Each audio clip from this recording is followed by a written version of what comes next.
Jiddu Krishnamurti addresses himself as the speaker,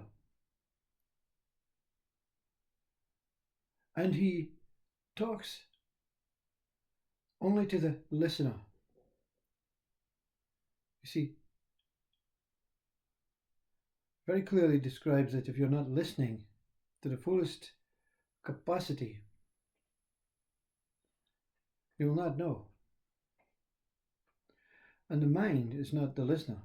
The mind cannot listen in the way that Jiddu Krishnamurti is portraying. You see, the mind is the measurer, the analyzer, the wanter, the informer. It wants to find something out so that it can inform its inner being of what it has learned, like the child at school, you see. The mind is the child, and the teacher is the one that is beyond listening, because it doesn't need to listen to teacher. It fully knows.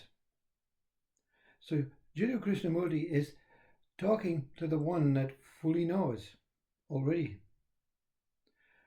But Jiddu Krishnamurti is not talking about information.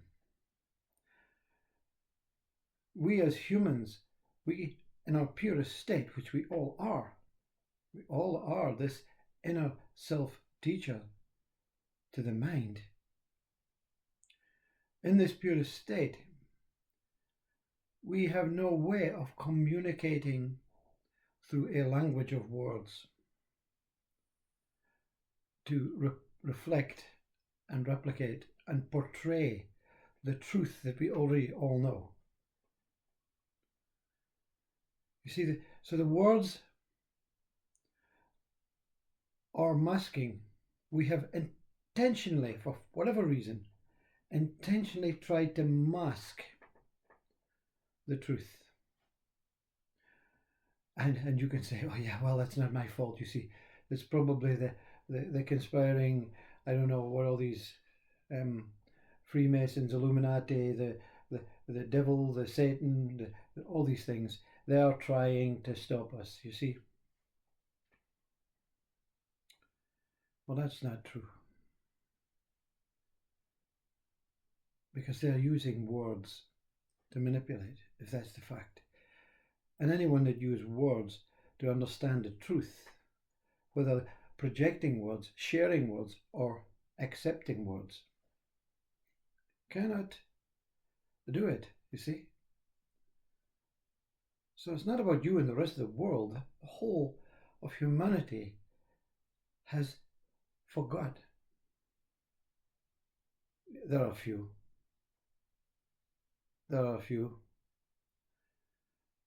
And like Jiddu Krishnamurti is one, and he has realized that it's not the word, it's not the meanings, it's not how they're prophesied, it's not how they're delivered, it's not what their intent is or not. It is far too simple and subtle for us to be true and pure. That we don't like it, you see, the mind. We don't like it. I don't want to be pure and true. I want to live by the word, you see. And even the Bible has been changed and manipulated by those that use the word, to write the word, to either advocate the word, and we can misinterpret the word, and we can mislead with the word. So it's all changed, you see. Live by the word, says God. God did not say that. God said the only word is God. There's no need to pursue words, logic, language, linguistic ways. You see, it's very simple. It's very, very, very, very, very simple, but it's far too simple for the ego to accept. Yes? A man is standing in the woods, and without words, another man comes. The other man looks at this man, and without any description, words, or any meaning, or any attempt to understand what's going on, clearly sees this man is starving to death. Doesn't have to be told. No, doesn't have to get a set of scales out. Doesn't have to get a tape measure to measure his waist. Doesn't even have to touch the hardly any skin, because he only sees bones. But this man that is starving to death, he lifts his hand and points. He points to an apple on the tree that is out with his reach. He hasn't got the strength to reach it. The man looks at his hand, sees what is pointing, picks the apple from the tree, peels it, because the teeth, everything, the energy, takes a rock, crushes the apple,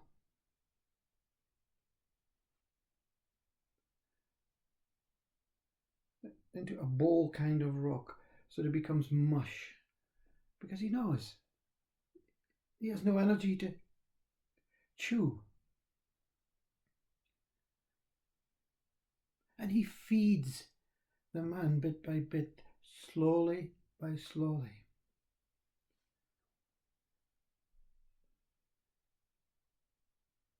And then, when the man has finished eating his apple, he smiles. He nods. He doesn't even say thank you. You see? Now, the ego doesn't like that, because that's primitive.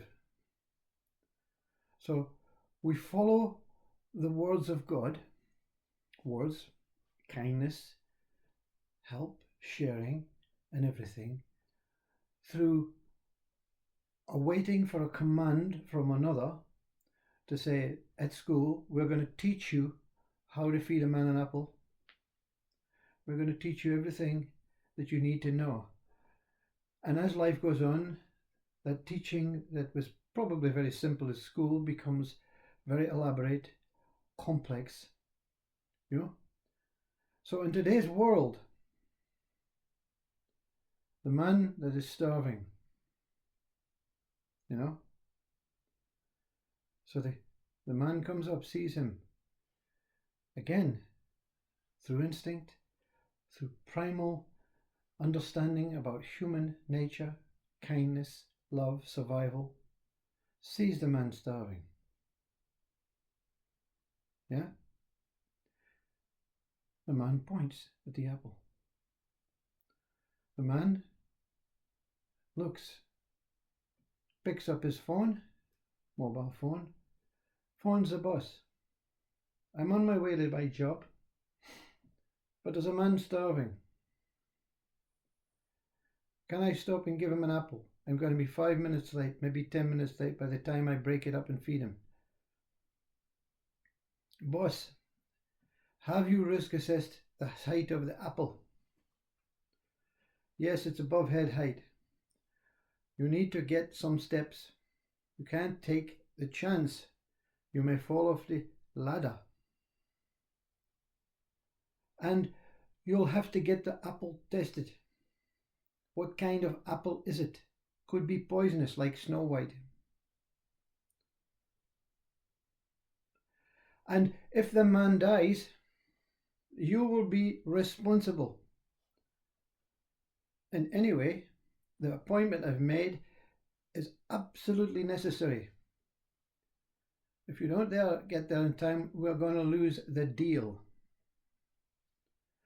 Phone 999. Just a second, sir. I have a man starving to death. What do you want us to do? There's an apple on the tree. If I can give it to him, he may survive. Give him the apple. But I'm not allowed. My boss says I have to go to this meeting. Ask someone else that's passing by. I'm in the forest. There's no one here. Okay, we'll send an ambulance out by these 25th on the list. It's not a priority. He's still breathing. He's still standing or sitting. His heart not having a heart attack. He's not having anything. We'll be out in 30 minutes. Okay. They'll come out in 30 minutes. The old man, he smiles and nods, and they depart. The old man sits down and dies. You see? That's evolution. I'm making fun. You know, in a life or death situation, that does not happen. You give him the apple. But so many things are so complicated, so complex. So many indirect routes, you see. I'm talking as a human now, you see.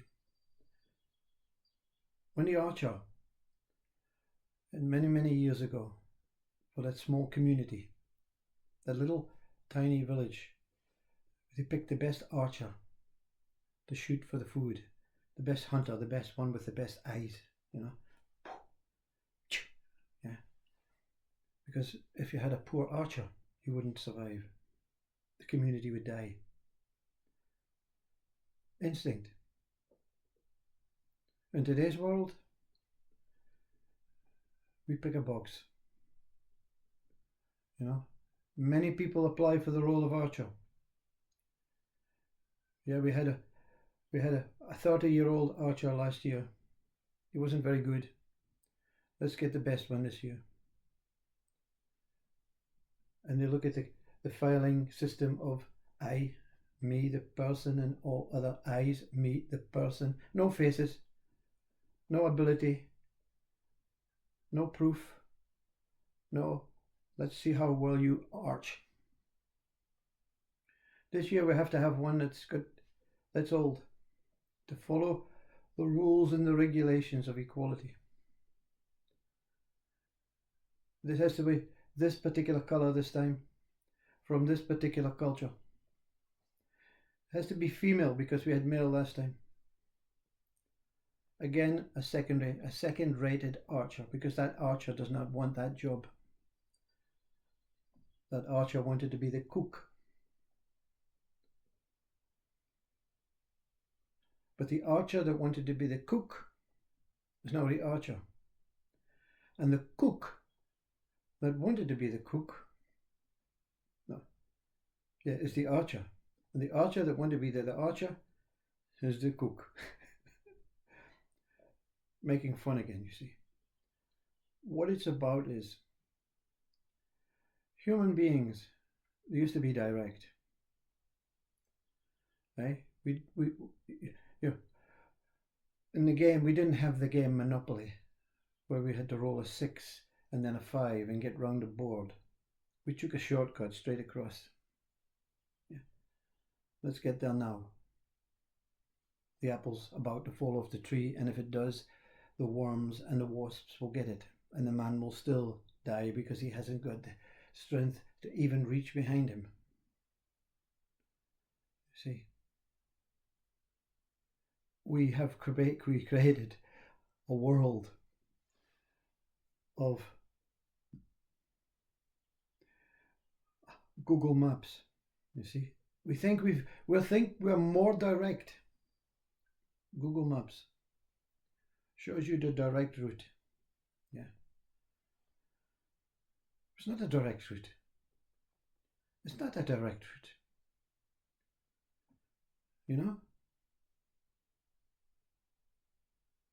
The village that you're trying to get, as the crow flies, is 10 miles away. The direct route is 15. Yeah? If we walk straight across, it's 10 miles. Time. You see, time. I don't have the time, you see. I have to meet the meeting. You see? The Druids depict they walk the ley lines of this earth, the ley lines, the veins and the arteries of the planet. Because the planet needs energy. Not to survive, because we replenish our own energy from the planet. Therefore, we don't need so much food. Therefore, the man that was starving would have probably lived another 5 days, 10 days, 10 years, because he's standing on a ley line. He's in the middle of the forest. But we build homes and towers and cities to make things more easy. But in fact, it's detrimental to ourselves. You see, it's not about the nature and the planet alone. It is about existence. Can we return to that days? Can we just say, look, to hell with the roads? No, because our needs are not about eating an apple and staying alive. Our needs are more about seeing how much we can in a short life, seeing what we can achieve, seeing how high we can build, seeing how many cities we can visit, seeing how deep we can go into the ocean, seeing how far we can go into the universe, and to hell with the planet and humanity. I never ever said, and I never ever will say, I'm doing this for my children and my grandchildren and my great-grandchildren. So many do, to pacify their ego minds, to pretend and say, yeah, we're really trying our hardest. But it's not due to them, not the intent not being there. They're just lost in a world of thoughts. I don't see my children and my grandchildren and my great-grandchildren in the future. I see them now. And then you get locked up for saying that. What does he mean? Is he schizophrenic? Is he hallucinating? No, because there's only one moment. There's only presence. So, in this presence, the world, the man, the apple, the archers, they're stories. They're imagined experiences, imagined happenings. They're dreams. 17, 18 minutes leading you into a dream. So how do I live knowing that I'm not fulfilling a role of the man feeding the other man the apple? You cannot imagine what it's going to be like. It's a story until it happens. And many times in my life, there's someone or something needing absolute immediate attention. And the mind comes in and says, can I do it? What are the risks? What will happen to me? What will happen to the man? Where will they put me? Where will I go? What if? But I never walk away. The risk is in not doing anything instantly in the moment. And we think we do everything in the moment. Therefore, no one in this planet holds a file of facts, a diary, an organizer, because that's not doing it in the moment. That's recording what you're going to do in the future in the moment. How many diaries, I wonder, are uncovered on a body death? And they say, look at this diary. This one died yesterday. He planned his next 6 years' holidays, his next 25 haircuts, his next 10 visits to the dentist, his hopes, his beliefs, his promises. It's not about what the diary holds the information. It's about, if you believe in time, the time wasted. The time wasted phoning your boss. There's a man starving to death. You see, if you believe in time,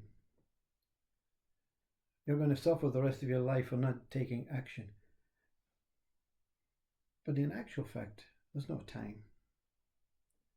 There's only the moment. Whether the man dies starving or not,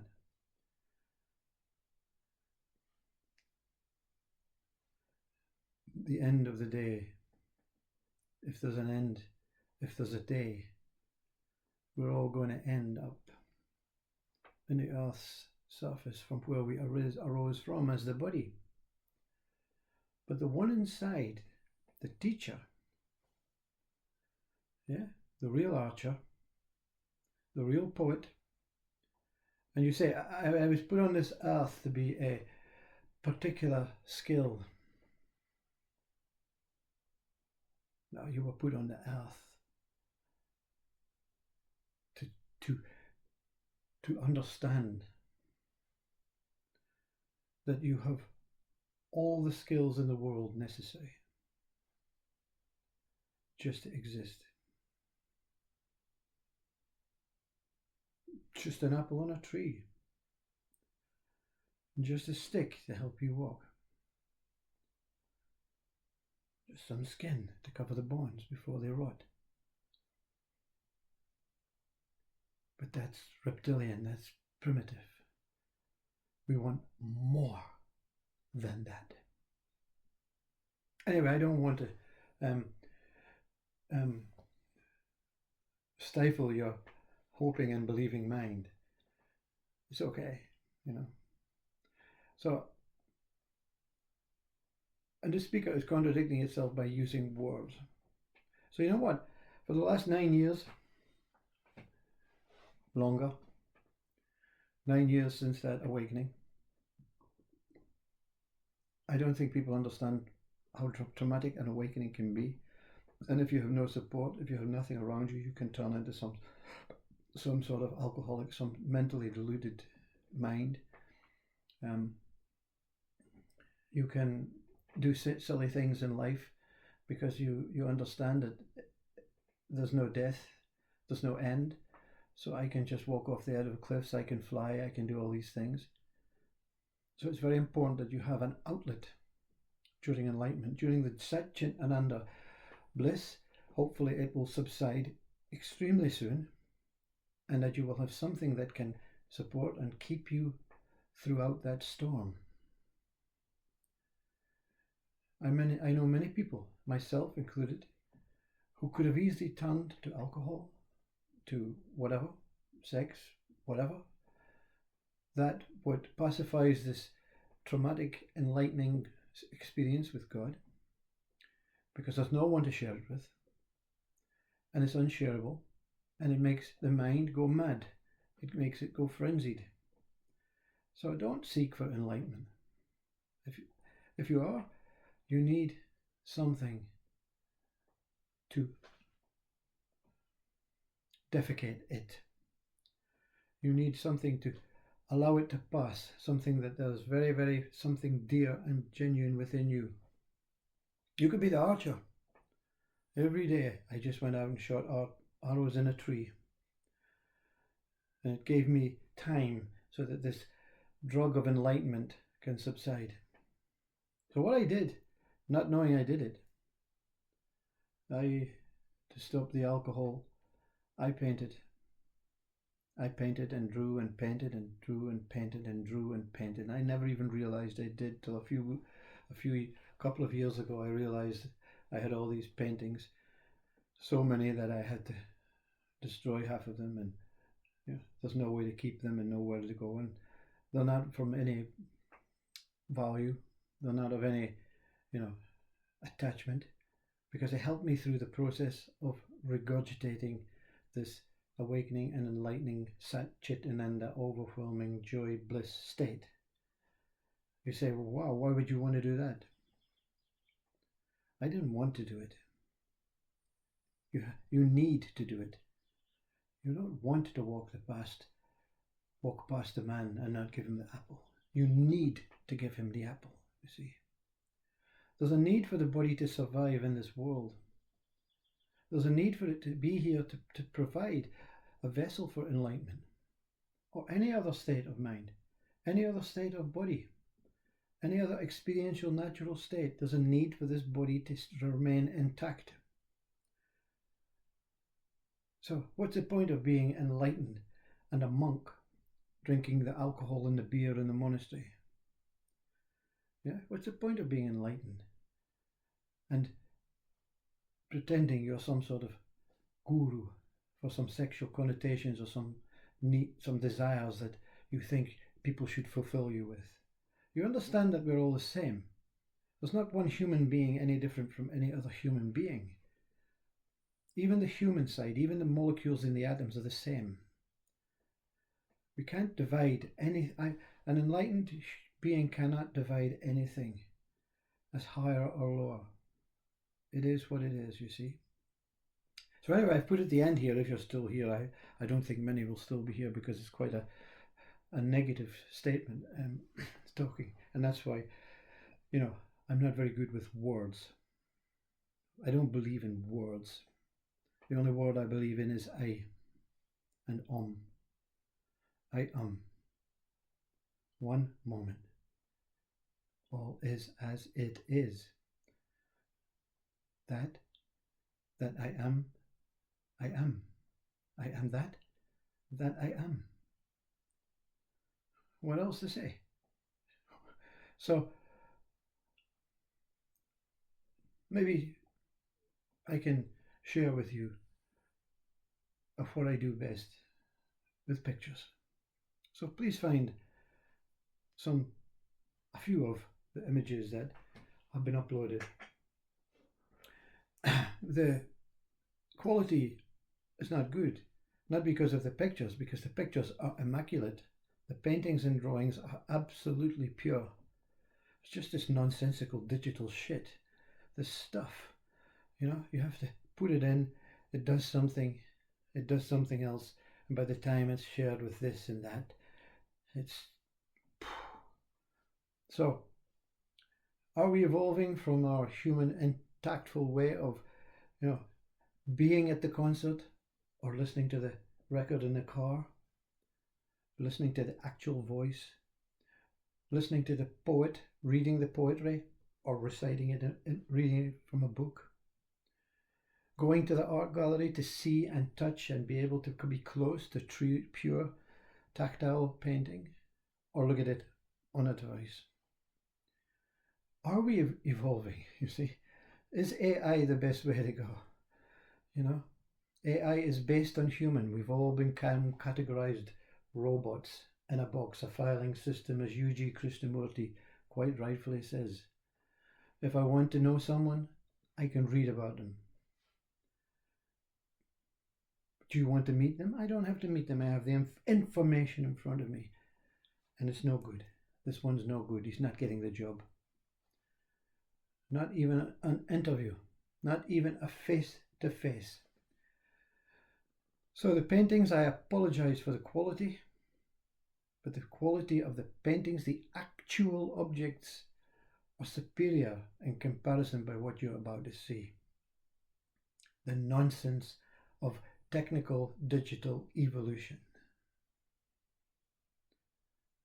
We seem to depend on history, and I remember once when I was in work in the telecom industry, this man passed me and he saw the mobile phones. This is 20 years ago, and he saw the mobile phone. He says, we were taking pictures using the mobile phone.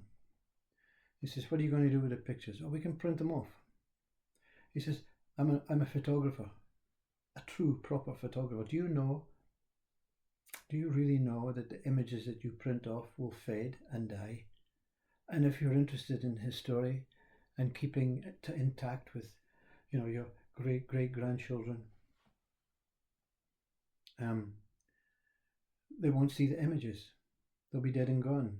They have to be produced in proper chemicals and filmography and types of paper. But you youngsters, he says, you don't care.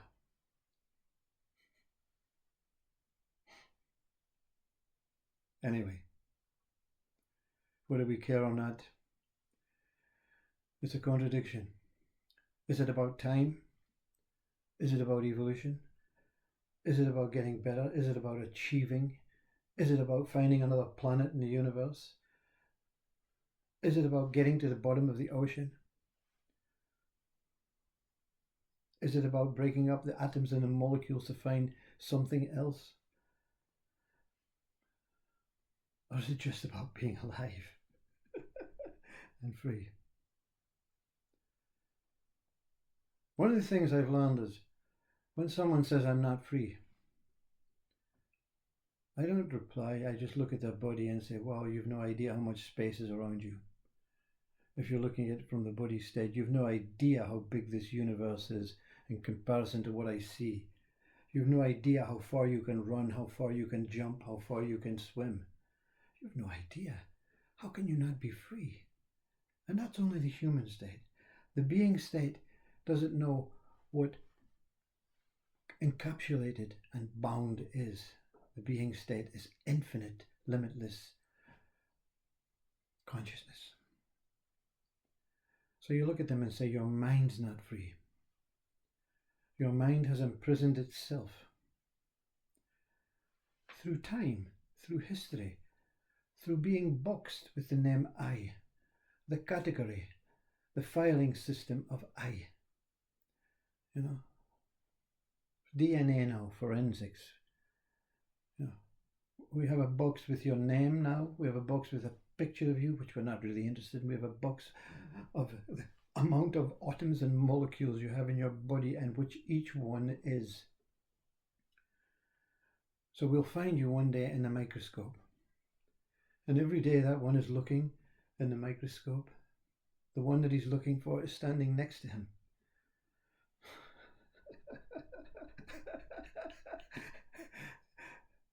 I didn't know it was you. It's always been me. But I don't know you as a human form. I only know you as information. Yeah. Well, we're evolving though. One day we'll know each other by name. Christian name only. Apple Point. Thank you. Enjoy the images. Have a good day.